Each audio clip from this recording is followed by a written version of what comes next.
Well, my mother has a knack for knowing better what did I write?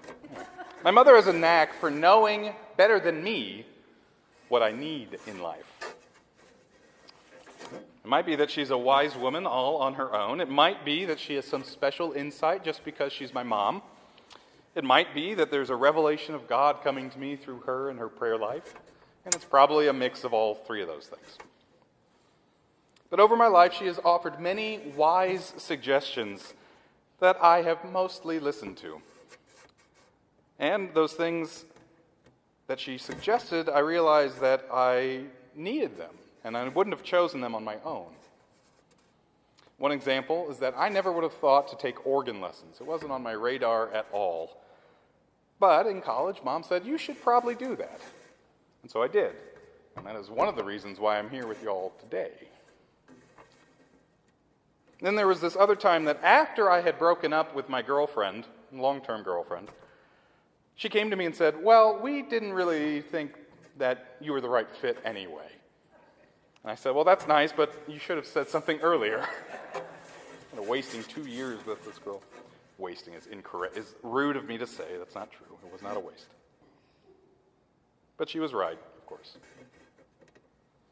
And there was, of course, the years-old struggle that we had, almost a decade long, to get me to eat my vegetables and expand my tastes. The focus of that struggle had always been green beans. There was some, I just simply refused to eat them. There was a past memory where they did not stay down, and I just would not eat green beans. And then Mom assured me that they were both good to the taste and good for me. But even when they were fresh out of Great Uncle Evan's garden, after she'd cooked them with ham and bacon, I would not eat them. I would not. And Mom and Grandma even conspired once and then fibbed to me, trying to get me to eat them. I was eating some lasagna, and Grandma said that the ricotta cheese or the cottage cheese, whatever is in there, she told me it was bleached green beans. She had starched them herself that morning and put them in the lasagna. Which is probably the closest I ever got to eating green beans at that age, because why would Grandma lie to me? You know? Yeah. I did eventually get to eating green beans, and they are indeed good. We have some growing in our garden this summer. And once again, Mother knew what I needed, even when I did not know myself. In her wisdom, my mother understood that the things I wanted weren't necessarily the things I needed. She understood that her children's desires were not always directed at the things they need. And she did her best to suggest and persuade and maybe fib occasionally so that we might be encouraged to those things that we needed. And though I and all of us have grown up we all no doubt have some struggles between our wants and our desires that are for the things we know are not good for us, rather than wanting the things that are good for us. Or we can still convince ourselves that what we want is actually what we need. And we can also be convinced that no one else could possibly understand us better than we know ourselves. And so no one is there to be able to tell us or tell us what we need other than ourselves. And this is true, I think, in our day-to-day, mundane, physical lives, and also quite true in our spiritual lives. Perhaps even more so in our spiritual lives than our physical ones, because our hearts and minds are tricky things. Even the wisest among us has trouble discerning what is simply a desire that should be encouraged and what is one that should be dismissed. We might think that what we need to relieve our stress is some retail therapy, perhaps, when what we really need was some time in solitude to reflect on what is bothering us. We might think that what we need to hear is a song that perfectly fits our mood and encourages what we're already feeling, when what we really needed was time in silence to hear that still small voice within us. Or we might even convince ourselves that what we really need is a solution and a correction of all our earthly problems, all these things that bother us here and now, when what we actually need is the faith and courage to endure and witness to that salvation that is yet to come. And I think it's this last difference that we can see on display in our gospel reading this morning. Today is our first of 5 weeks that we're going to spend in the 6th chapter of John. It's a long chapter, 70-some verses. And the whole chapter, I think, could be read as an extended misunderstanding about what we think we need and what we actually need.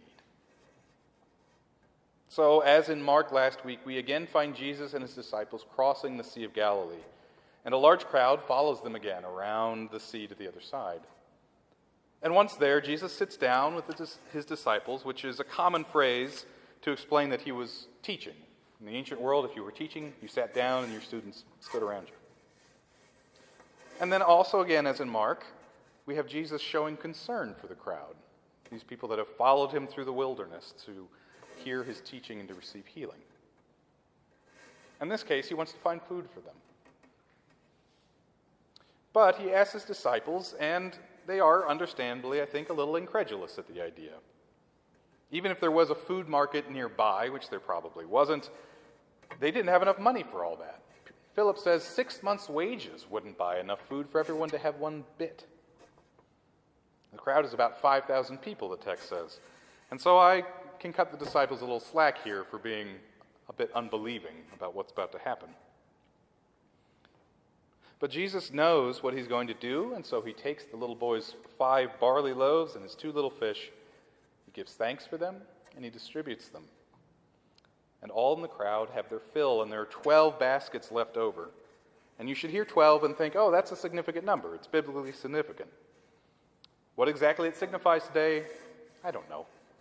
But we'll have this passage again in 3 years. So we got 3 years to ruminate on it and think about it. So in August of 2027, or July 2027, let me know what you come up with. In response to the sign, then, the crowds do something a little bit kind of expected. I mean, they are amazed, of course, at the miraculous feeding in the wilderness. And the Jewish Passover feast is near, the text says. So no doubt they have God's mighty acts on the mind, the things that God did to bring Israel out of Egypt in the story of the Exodus. And included in that then is the miraculous feeding of the Israelites in the wilderness with the bread of manna from heaven. And so it's easy enough for them to put 2 and 2 together. And the crowd then goes on and declares that Jesus is indeed the prophet who was to come. A prophetic promise declared through Moses in the book of Deuteronomy that God would raise up from among the Israelites a prophet like Moses who would speak the words of God to the people, and that the people would be required to listen to him. And so, being this prophet, the crowd decides that they need Jesus to be their king, to overthrow Rome, as it were. He has miraculously provided bread for them, so clearly he can be king and continue to do this.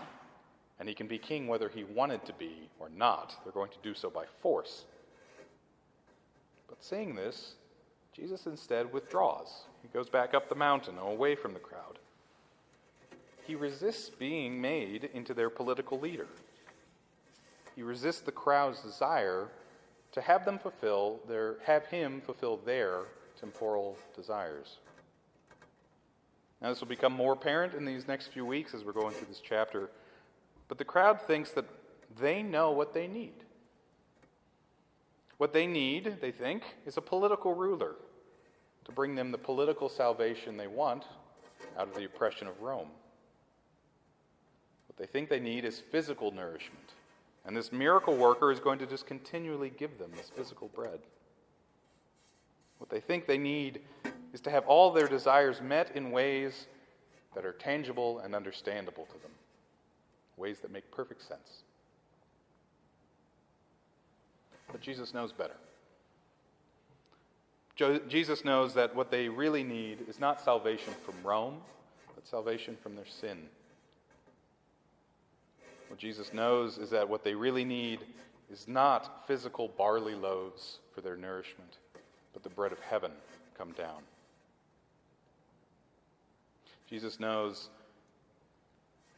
that what ultimately fulfills them is not the tangible, sensible things of this world, but rather the God who is beyond our imagination. So then we turn to Jesus to find out what it is that we really need. We turn to Jesus to give us the wisdom to understand what is needful for our spiritual health and what is in fact just an untamed desire that we need to disregard. We turn to Jesus for his grace and his mercy.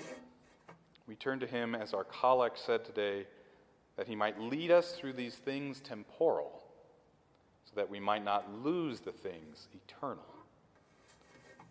We turn to Jesus so that we might be brought before the throne of God, and there find that the deepest needs and desires of our hearts are fulfilled only there, and that we find our rest in no one else but the presence and life of God.